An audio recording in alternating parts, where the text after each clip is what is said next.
And thank you so much for joining Next Century Cities webinar today. This webinar is specifically focused on programs that are connecting residents in low-income housing. So my name is Kat Blake, and I'm the Policy and Program Manager here at Next Century Cities. And we're really excited to have this opportunity to highlight some of these really exciting projects. So I'll go over a few quick housekeeping details before we get started here. First is that we're asking everyone to remain on mute so that we can reduce the impact of background noise throughout the webinar. Second, if you have questions, and we always really encourage folks to submit their questions during these webinars, please go ahead and type them in the chat box located on the bottom right hand of your screen. You can choose to either send these to the entire group or just to the organizers, and we'll be sure to address your questions during the webinar. And finally, I wanted to let everyone know that this webinar is going to be recorded, and we will be sure to share it on both the resource page on nextcenturycities.org and also on Next Century Cities YouTube channel later today. And I'll be sure to send that link out to everyone attending the webinar, and we really encourage you to share it with any interested colleagues. So with that, we're really lucky to have 3 all-star panelists joining us on this webinar today. I'd like to introduce Tony Batalla, the IT manager for the city of San Leandro, California. We also have Preston Rhea, the director of field operations for MonkeyBrains, and Brittany Smith, the Unified Communication Center Supervisor for the city of Wilson, North Carolina. And we also have joining us today Chris Mitchell, also an all-star, who will be moderating today's panel. Chris is the director of the Community Broadband Networks Initiative at the Institute for Local Self-Reliance, and he's also the policy director for Next Century Cities. So with that, I'll go ahead and turn it over to Chris to get us started today. Thank you, Kat. This is particularly timely, I think, as some of the discussions that we'll have today about the low-income housing involve strategies that may not have been possible to use a few years ago. And in coming years, I think we're going to see more opportunities to really focus on sustainable, financially reasonable ways to connect low-income populations. So I'm very excited about that. The first, we're going to do a series of short presentations, I believe just audio. We don't have any slides really. One of the things that that I would also encourage you to do is to ask questions. If you're not able to ask questions in the chat, first of all, you can do that privately by just sending them to Kat, and she can post them separately if you don't want your name attached to them. But otherwise, you can also email Kat at cblake@nextcenturycities.org, which is C Blake, so the letter C followed by BLAKE.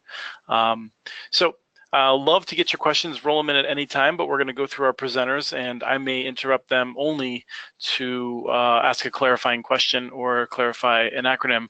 But other than that, we're going to do a couple of presentations, 3 presentations, and then we're going to go into some Q&A. So our first presenter, Brittany Smith, is the Unified Communication Center Supervisor for the city of Wilson in North Carolina. I'm just really excited to hear more about Wilson because we've done several interviews with people from Wilson. And Brittany, I have to say, of all the citywide municipal fiber networks in the country, I think Wilson has been the absolute leader in innovative strategies for connecting low-income households. So please take it away. Thanks, Chris. And thank you for giving me the opportunity to share a little bit about Wilson today. Greenlight started in 2008. And this is obviously one of our primary focuses. I mean, we wanted to support all of our citizens in Wilson, but we also wanted to find ways to reach out to those in low-income housing.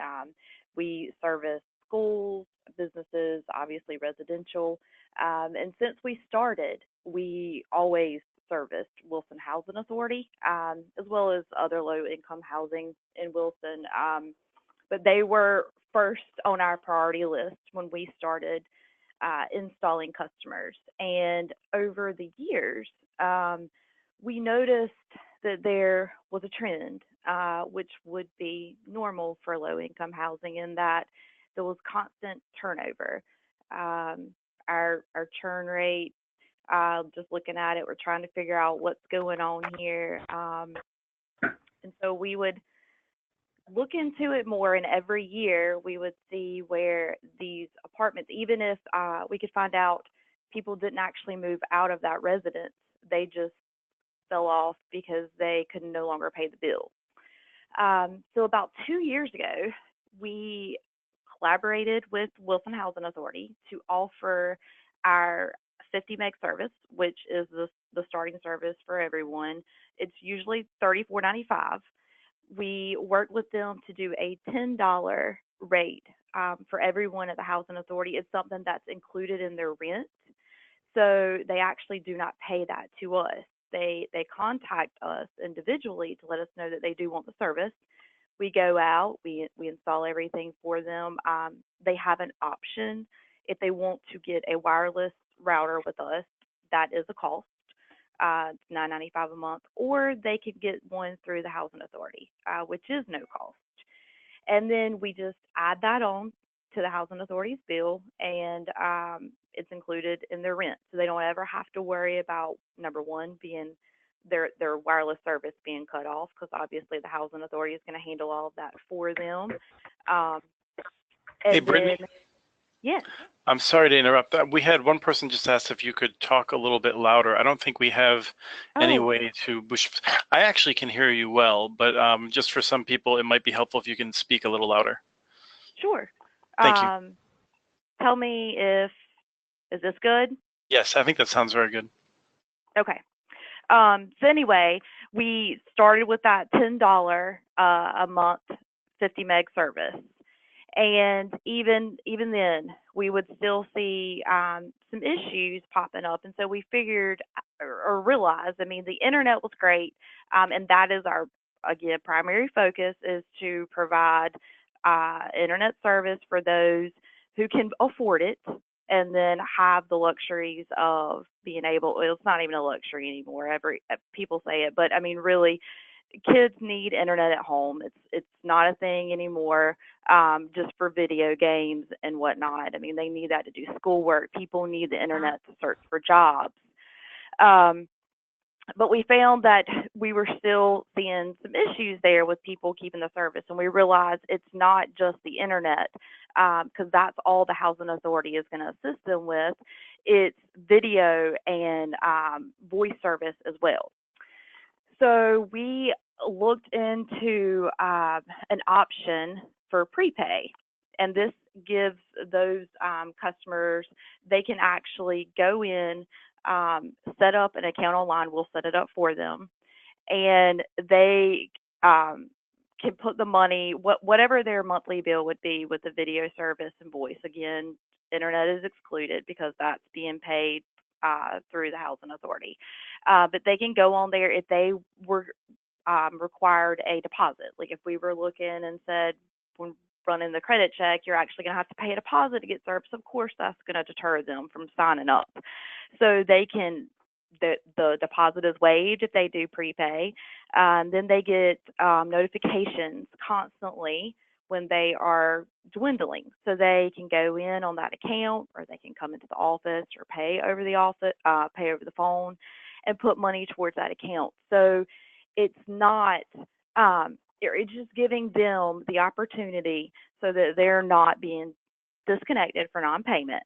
Because we found that once that service has been disabled, they're really not going to come back on the network because they're going to get far behind, which is totally understandable. So we just wanted to find a way to assist them.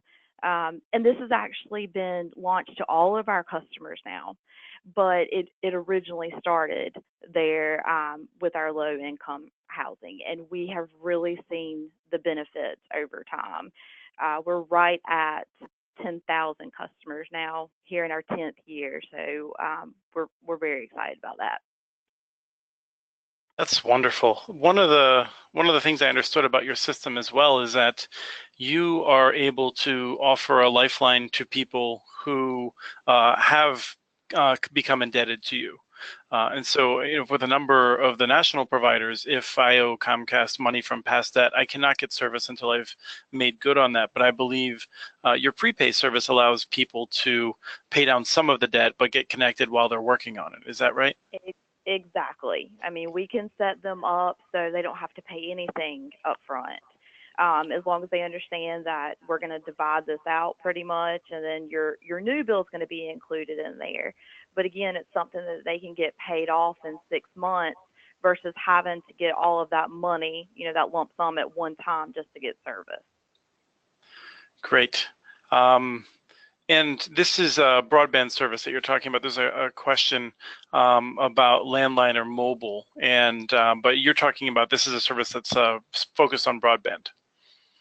Yes, it's voice over IP. Great. Okay, so you have the pay ahead can be used for both internet data, but also for telephone service. Yes, I'm sorry. Yes, it can be for video, data, or voice service. Great. So we're gonna save the rest of the questions for later to deal with after we have finished our presentations.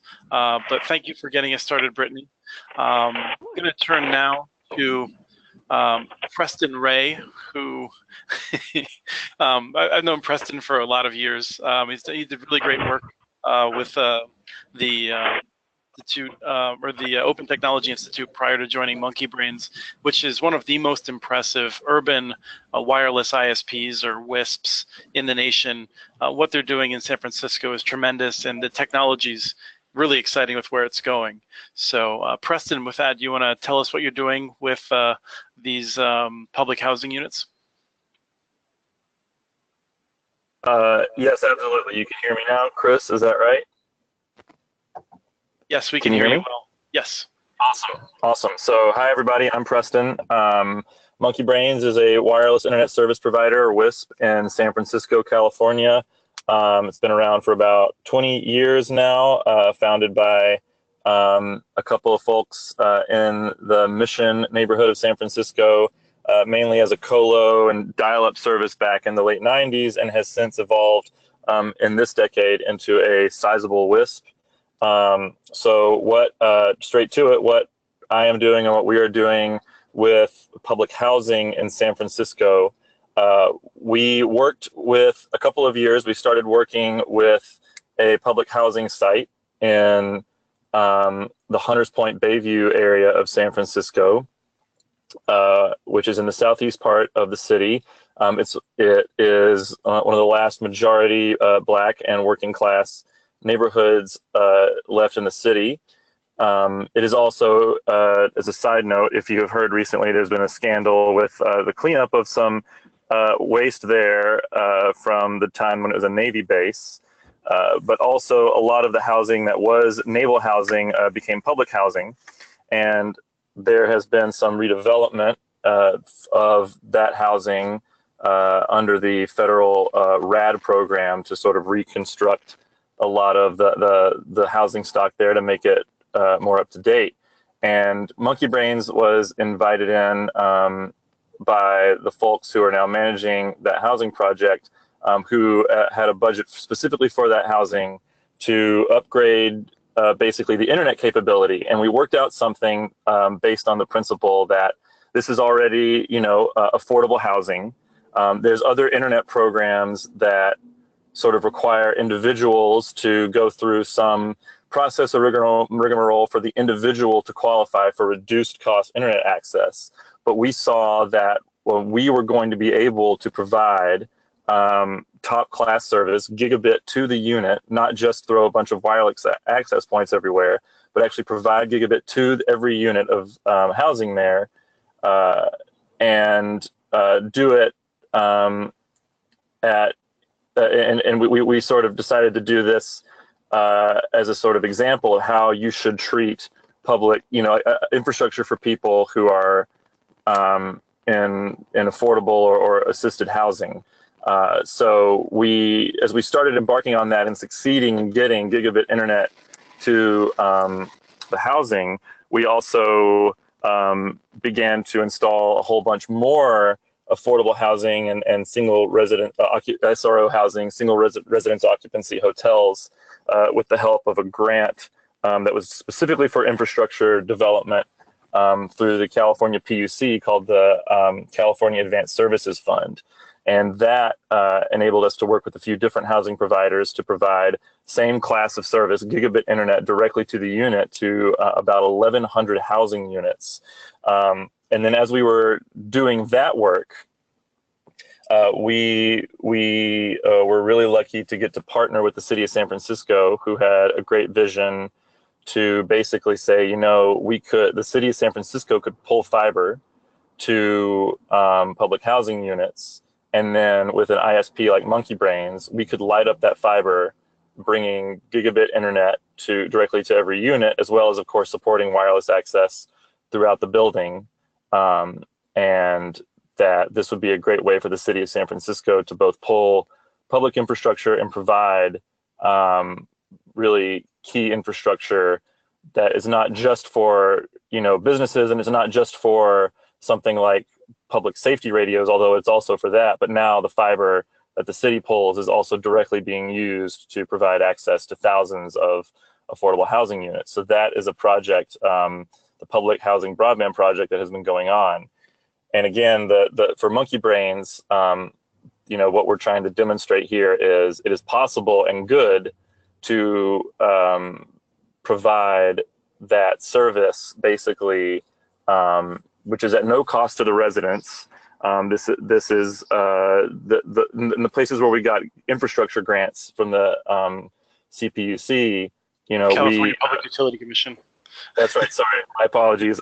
We agreed to provide no-cost service to all the residents, and even at the Hunters Point site, which is the only site where they had a budget for service, that is from the housing provider and not to the residents. So our philosophy around this whole project is, you know, provide gigabit service to every unit so that residents don't have to.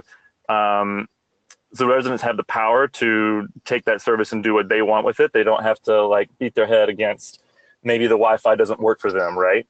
Which we have seen in a number of other deployments that we did in some homeless shelters and in some older SRO hotels. Of course, it's important that since this is already affordable housing and already housing for people who you know, can't afford market rate housing, there's no reason to go through extra rigmarole to say, well, do you need or deserve, you know, lower cost or free internet? It's already the case that you're living in assisted housing. So we are going to provide that infrastructure at no cost. And just a final clarification before we move on to Tony, Preston, you're committed to providing that at no charge for several years. And then at some point, you'll look at it and try to decide how to make it continue. And that may involve a charge, I believe, right? That is correct.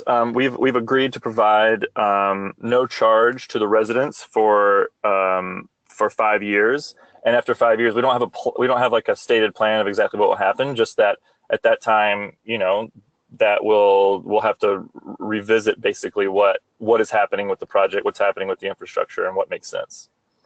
And then I lied. There's one other thing I wanted to clarify, which is that you're a wireless ISP.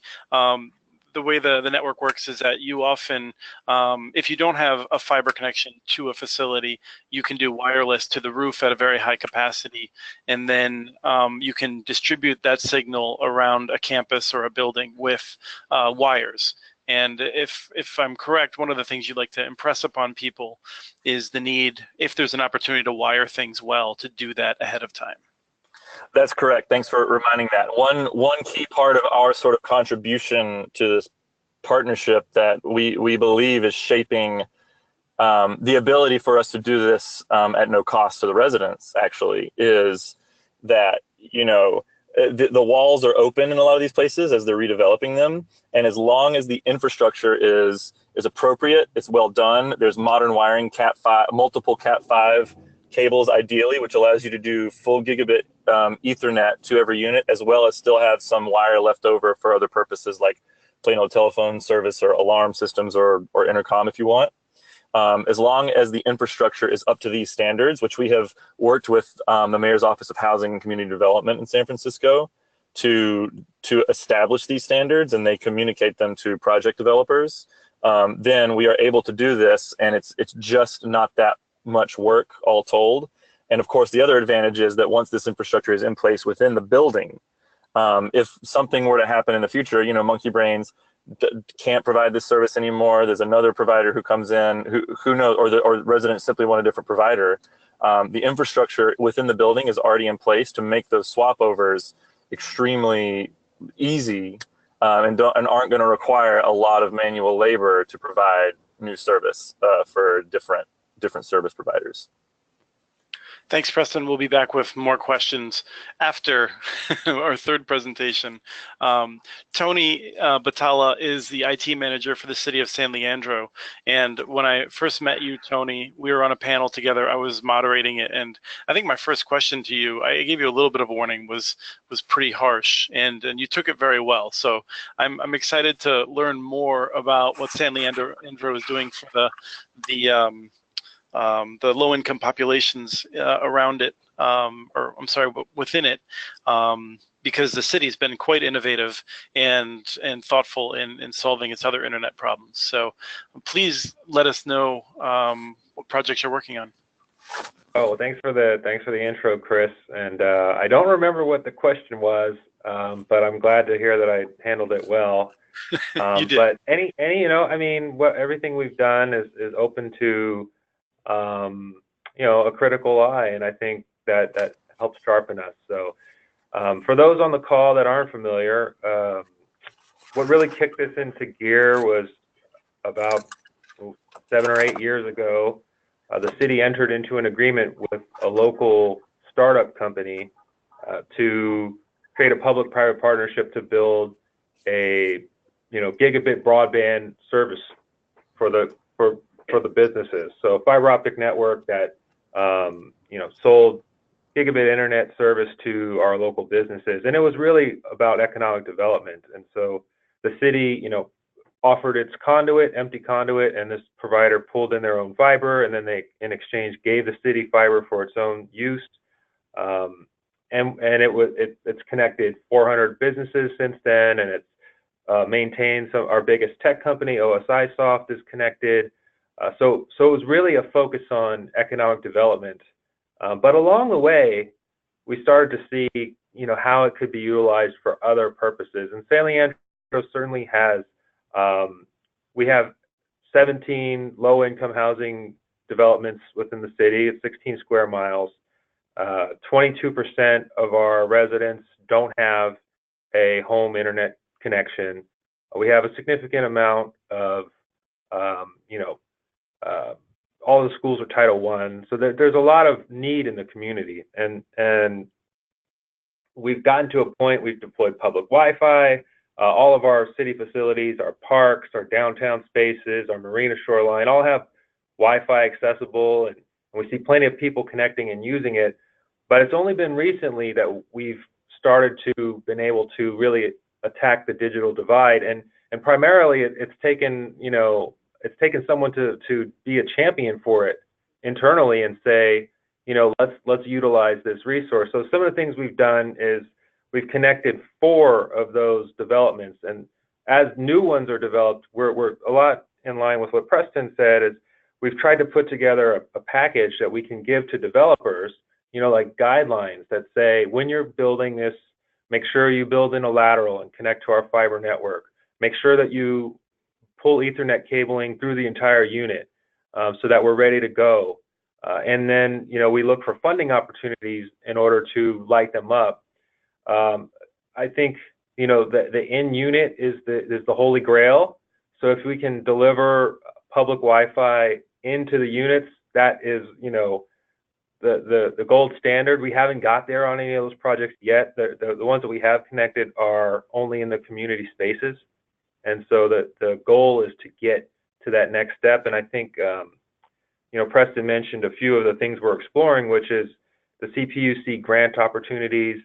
And the thing that's kind of been our tipping point, and this has happened very recently, within the last 6 months to 9 months, is finding partners that can do it, because we just, at the city level, we're too stretched. We have too many things going on. We don't have a housing authority. You know, the housing authority is with the county.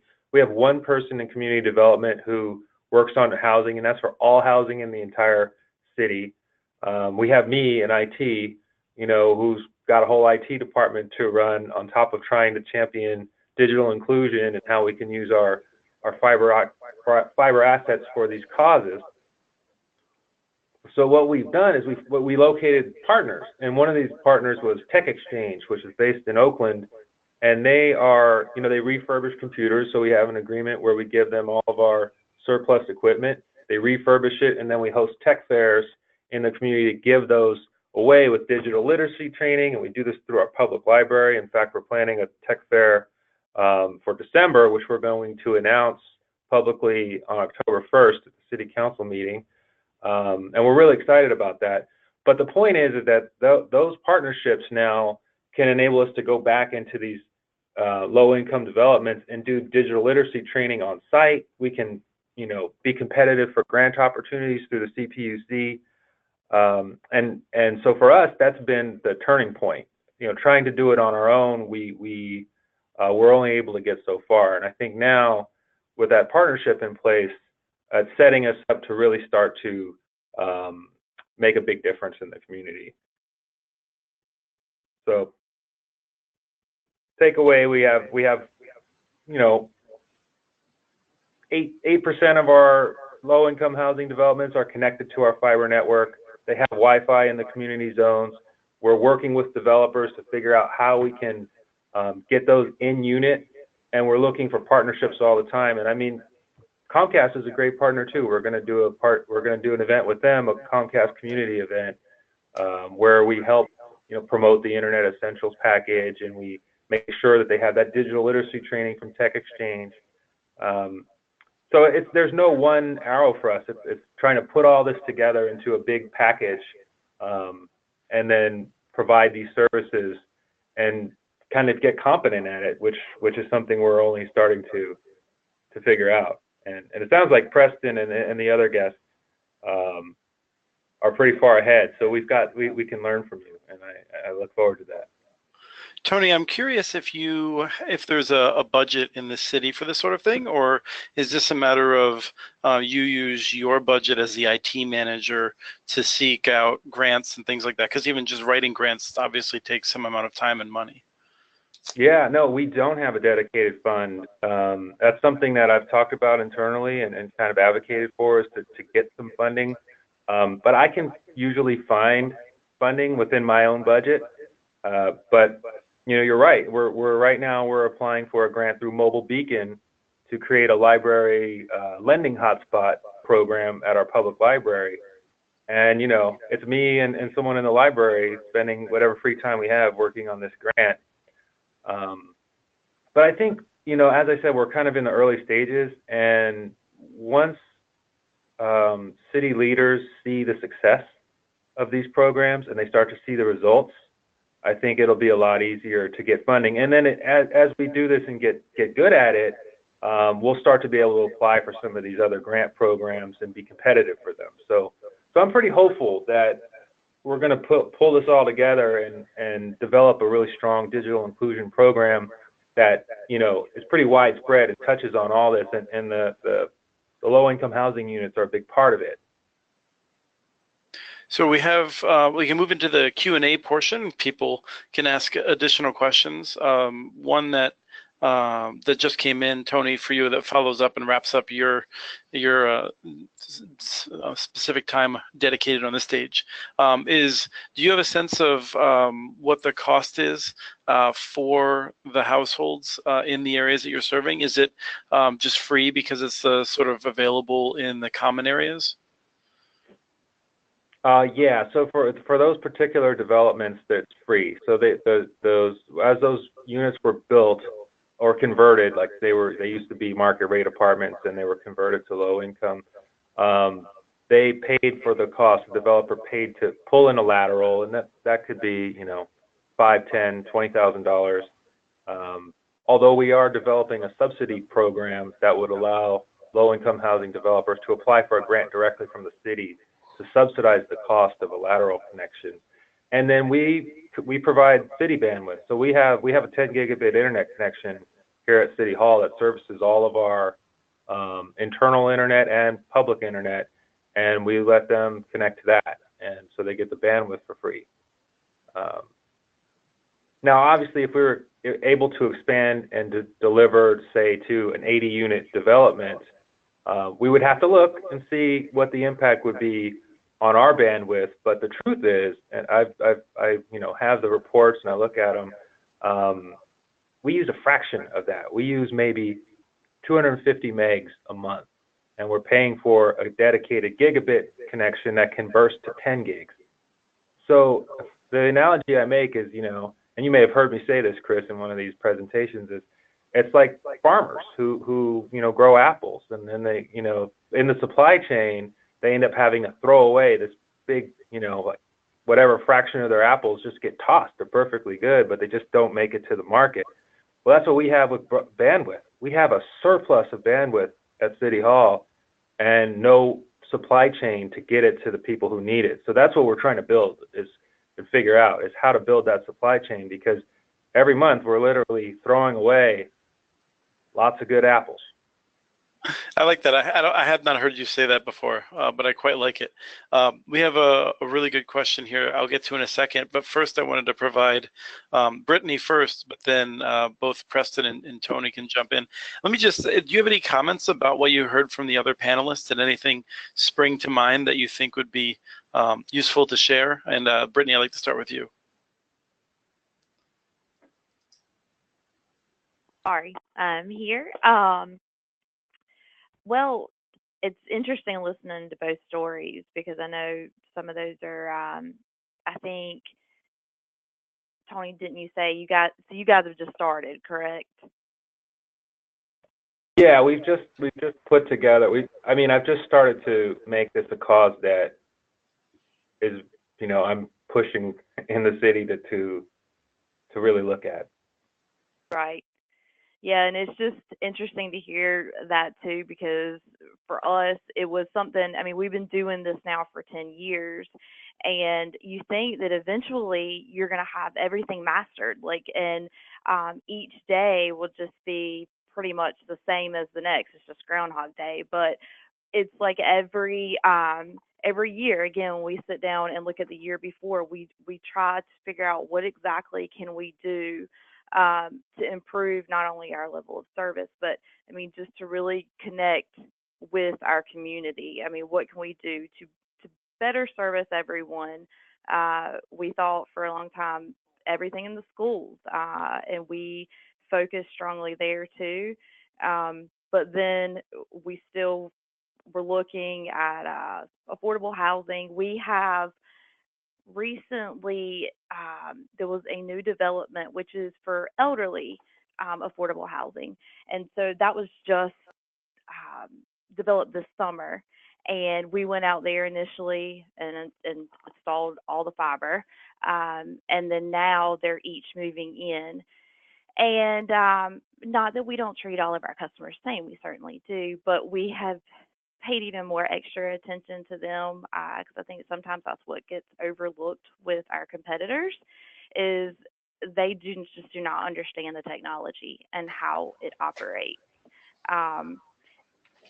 So we kind of make additional trips out there. I'm interested to hear, how do you deal with that? Do you have a lot that you're having to go out and kind of deal with them one-on-one, or what are your experiences? Yeah, Preston, I'd love to hear from you on that. One more time, can you just re-clarify the question? Yeah, when you get like help desk type questions, if someone's having trouble using their internet connection and there's nothing technically wrong with it, if I caught that correctly, Brittany? Yes, exactly. There's absolutely, we can troubleshoot here over the phone. We can see everything. We know that it's not on our end, but trying to make them understand, it's kind of difficult, especially when we've just installed the service. We'll find that there may be some residents, we actually go out to their home in that first 30 days 5 times. And I think if I'm understanding also the economics of this correctly, that is probably the single greatest recurring cost that you face, because the cost of the bandwidth is effectively nothing. And Right. so figuring out how to deal with those questions is the question of how to make this, how to serve low-income populations without it breaking the budget. So Preston, how do y'all deal with that? That's an excellent question, and absolutely is at the core of part of the secret sauce here. So, as an ISP, like the S stands for service, right? And service is not simply that you get the internet. It's also that there is, someone. I mean, literally, I've heard it described by my colleague Mason as like the difference between like having an ISP like MonkeyBrains and then when a city doesn't quite have an ISP but does have fiber that it pulls places, is like the ISP has someone that you can call, and the person can pick up the phone and do things. And one of those things, of course, is to help troubleshoot or take information about something that's going wrong, or even like take information about scheduling something. So MonkeyBrains has a support department that supports general troubleshooting. As a general rule, our practice, which I highly recommend for basically any service provider, is that our service troubleshooting ends at the point at which we have provided the Ethernet handoff basically to the customer. Because getting into the specifics of, oh, is your router working? Is your router not working? There's so many different kinds of routers, so many ways that people configure their routers, that if we were to engage in that level, it would be a humongous cost increase for us. And that's true of every customer on the network for MonkeyBrains, by the way. We generally, our level 1 support is like, is your router connected? And if there's a problem if we can see that your router is connected, but there's a problem with your router, we're not really able to help with that problem. That said, there's two things at hand for especially these low-income projects. One, we're really lucky that at a couple of these sites where we are serving city broadband to public housing residents, specifically at Hunters Point West and also at Robert Pitt's apartments in San Francisco. The city of San Francisco's Office of Digital Inclusion is a part of that partnership, where they have coordinated some digital literacy classes and some onboarding classes as well for people to use the broadband that the city and that MonkeyBrains is providing. And some of that is like general digital literacy as we all kind of understand it, and some of that is also take a hour and a half long, I think is about what it is, course on how to connect to the broadband. And at the end of it, they got a separate grant to hand out several dozen routers to the residents, which they do, and then the residents plug those routers in and they have service. So that kind of program, I think, is extremely promising, and I hope that this pilot that they have developed for these 2 sites proves worthwhile, and that the city expands it to other sites, because that's really helpful, having on-site help for the residents. The other piece of it, and I'll wrap up with this comment, is for basically every other configuration that MonkeyBrains goes and installs a customer is calling MonkeyBrains saying, I want internet service, and I'm going to pay you for that internet service. We schedule a date, MonkeyBrains goes, installs service, we confirm with the customer they're on site, they pay, and the interaction that has occurred means that those residents, like they reached out, they wanted the internet, they called, they paid for it, and so they're like using that internet service, and they have some reasonable, like it was working when we left and they saw how it worked and they plugged in their router and all that kind of stuff. For these sites where we're providing blanket service to every resident through the housing provider, that contact with the customer or that contact with the resident has generally not occurred. And that is a significant difference. That also means that, like, oh, do I have the service? How do I get my service? And we've made flyers. We've passed the flyers out to the housing providers. Again, there's these kind of programs that often the housing providers themselves kind of provide to help people use the service. But since that customer interaction generally has not occurred between MonkeyBrains and the resident, then we do see oftentimes a missed opportunity to onboard people sustainably. So my hope is that the digital inclusion program, which is cited at those housing sites, is the best hope forward and the appropriate thing for those residents. But if they call and they have a service issue, we treat them the same way that we would treat any other customer, which is, are we able to tell that MonkeyBrains service is available in your apartment? And if that is good and fine, then we've got nothing more that we can kind of help them do except refer them to some online help material or to the digital inclusion officers that may be at their site. And I don't know if anyone's been able to hear the occasional rumblings from my mic. We're under thunderstorm after thunderstorm right now, so if I disappear, that's why. Tony, you mentioned you have a number of partnerships. I suspect that when it comes to people getting the help that they need in order to use devices, that you're generally connecting them to groups that are specialized with that mission. Yeah, and similar to Preston's response, we don't provide tech support beyond the connectivity. So like our Wi-Fi network is cloud hosted, and we have a managed service provider who, does all the support for that. And if an access point is down, they can remotely troubleshoot it and bring it back up. And generally once these networks are built, they're pretty solid. In the beginning, when you're turning up a site, you might have a couple of troubleshoot here and there as a connectivity working. But once it's dialed in, we haven't had any issues at any of the sites. And for devices, although this is not directly connected, and again, we're really early, so a lot of this stuff is going on and it's not necessarily directly connected yet because we haven't really stepped back and built the full program. But one of the levers we have is our public library is a tremendous resource, and they host weekly tech events where people can bring in their equipment and ask whatever questions they want. They say, I don't know how to use Facebook to, FaceTime my grandson, or how do I, sign up with Gmail? And so we can offer those, we can promote those at specific locations with brochures and flyers.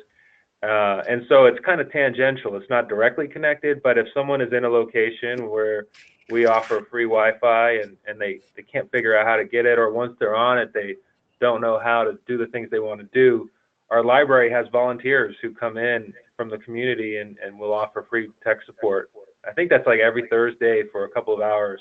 And the volunteer list is pretty long. There are lots of people who just like doing that. And so that's a great resource. And so it's internal partnerships, the library, external partnerships, like our public Wi-Fi managed service provider. And then even, like I said, Comcast can be a partner and a funding source when we want to do events with them. So we'll take whoever we can find to partner up on this issue. And Tony, you just mentioned that you contracts with that. So the one company I'm familiar with is Spot On. I don't know if you can name the company you're working with, but basically you pay them to make sure the Wi-Fi works, and you're supplying the bandwidth basically, but you don't have anyone in your office that directly has to go out onto the site to fix a radio if it's broken. No, well, so we have network engineers on staff. We have a fully staffed IT department, and they're certainly capable of managing the Wi-Fi network. Like if it's a city facility, they'll go out and work on it. But in the low-income housing developments, we don't go on site. Those are all remotely done. And our provider is called SmartWave, and they're an integrator. So they resell Ruckus equipment and then provide support for it. And we went with them after our selection for public Wi-Fi back in 2015, and we've been really, I'd say that the managed partner relationship has been really good for us because, it's not an insignificant amount of money. I mean, but to the cost of having somebody on staff who is having to support that or having a network engineer dedicated to that, it's well worth it, So that's been our experience. Brittany, I'm curious, there's a question about how pushback has come against networks like yours that are publicly owned. I know that at the time that you launched Time Warner Cable, went out of their way to make your lives miserable, and that some of the other providers have done the same.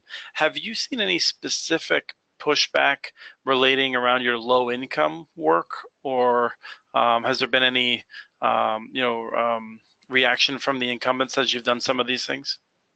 Well, actually, and I didn't even hit on this earlier. I know you're aware, Chris, or have seen probably the documentary for Pine Top, North Carolina, which is right down from our operations center. It's about 20 minutes from here.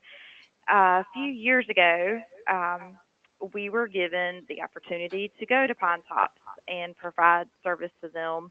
A very, very small community. It is majorly low income. There's several apartment units there, as well as just regular everyday homes. I mean, it's a town that's very much overlooked. And so we went there. We installed service for them. Before that, they had CenturyLink. I mean, a lot of them had dial-up service.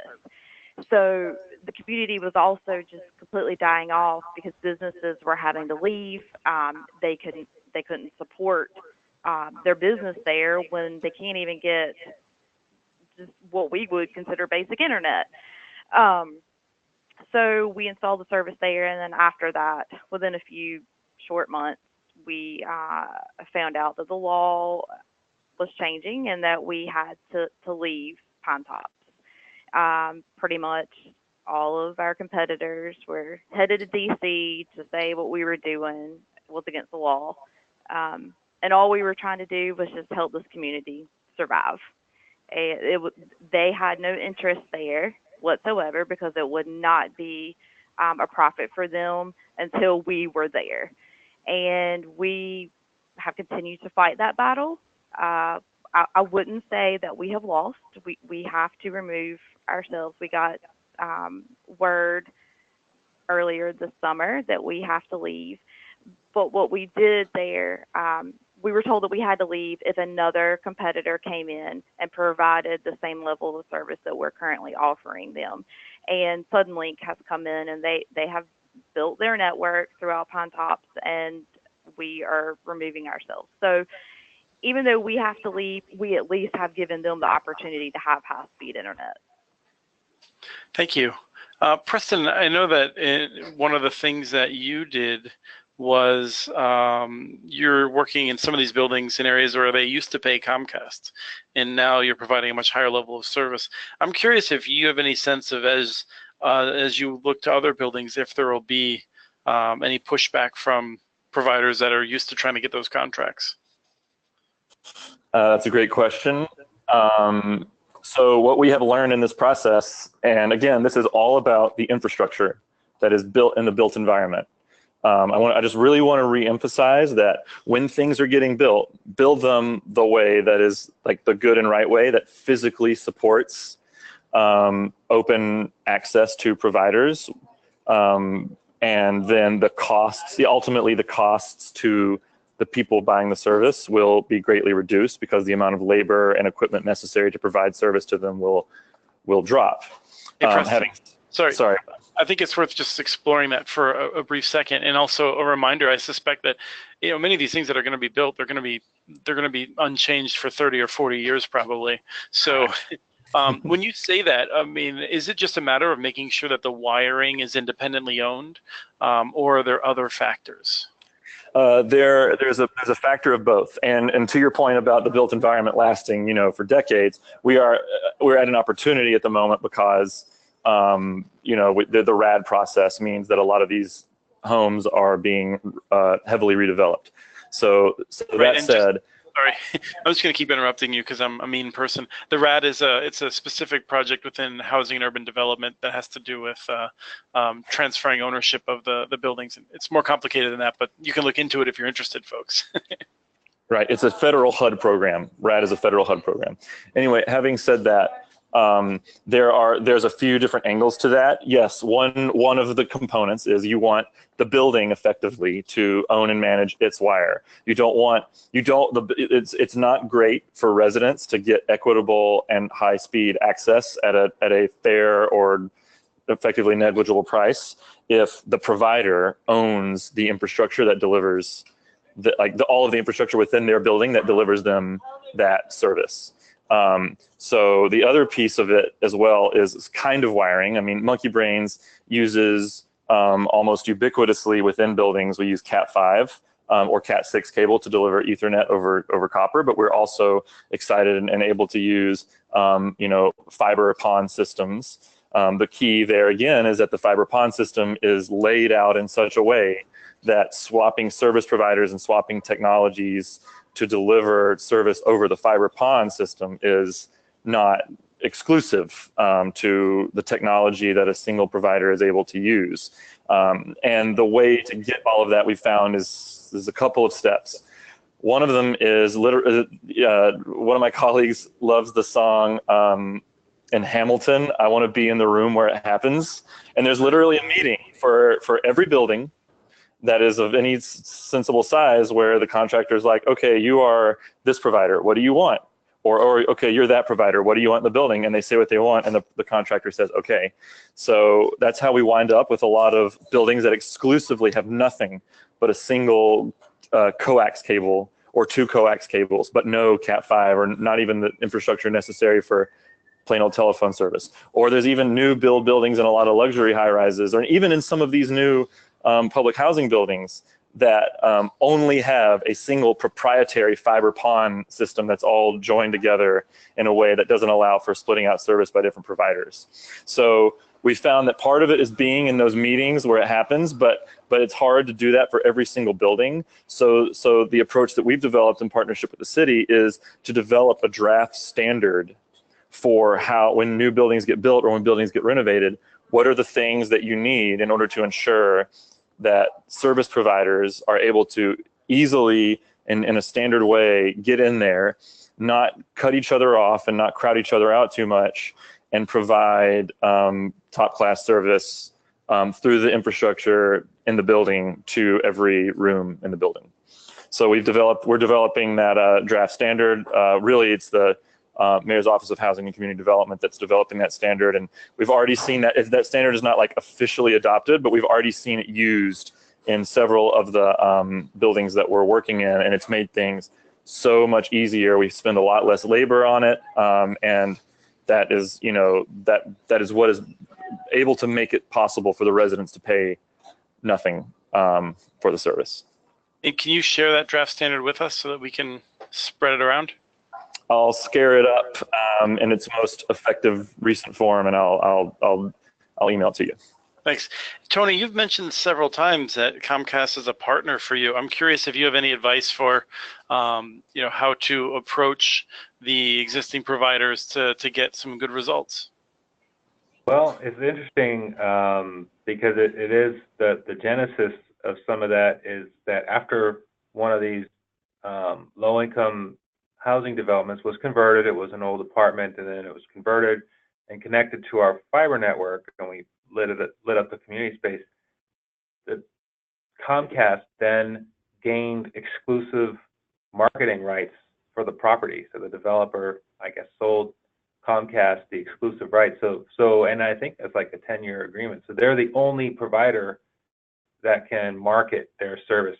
Other providers can sell there, they would, the people on the location would have to call them and request them.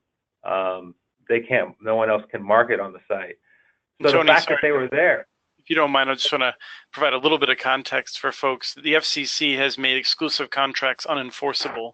In the way that we've seen some of the big providers get around that is exactly the way Tony's describing it. So it's a de facto soft exclusion to discourage competition, because anything stronger than that is unenforceable per rule by the FCC. Yeah, and so this is going back, 5 or 6 years that they struck this deal to have the exclusive marketing rights for that site. But now they want to sell service there. So we said, well, let's host some events. Let's do some programming, and we can bring in like our partner Tech Exchange to do digital literacy training, while at the same time Comcast can promote its Internet Essentials, and they're willing to sponsor it. So that's kind of how we've been able to leverage that with them to make it a more beneficial program. Is because they have the site locked up. Well, let's sponsor some events and sell your service, but also provide digital literacy training, and we can also promote the services that the city offers, like at the public library. But again, that's also very early stages. We'll see how the event goes that we're planning, and if it's successful, we would certainly want to do another one. Thank you. The last question that I didn't have a chance to deal with was, Brittany, there's a question. I think there's people that want to learn more, and I don't know if there's any documents that you'd be able to share or direction you can point people into in terms of how what you're doing works. Sure. I don't have any documentation right in front of me to share, but whoever is asking that question, I'll be happy to get in touch with them afterwards and pass anything along. That would be great. I think one of the things that people should keep in mind regarding the Wilson solution is I don't think you could have done it on day one. It's the kind of thing that I think you're taking advantage of your kind of abandoned assets where people have connected and then disconnected, and then you still have the ability to turn them on because you have equipment at their house or in the facility. And so places that are building new networks, this may be something that you can do in year 5, but it may be more challenging in year 1. Correct. So this has been, I think, good. I've certainly enjoyed it. I've gotten a lot out of it, and I really appreciate you all coming and presenting to us. Kat, would you like to send us out? Thank you, everyone. Yeah, thanks, Chris. I just want to say thank you to you and to Tony, Preston, and Brittany for all taking the time to share more information about these really creative and effective projects that they've been working on. I've put some contact information on the screen here, and I really encourage anyone on the call to get in touch with Next Century Cities if you have any follow-up questions about what was discussed today, or if you have any questions or concerns about an existing project or starting a new project of your own in your own city. And one last reminder that this webinar will be available on both Next Century Cities resource page at nextcenturycities.org and on our YouTube page later this afternoon. So with that, I'd just like to give a final thank you to all of our panelists, and have a great rest of your afternoon, everyone. Thank you. Thank you. Thanks very much. Thank you.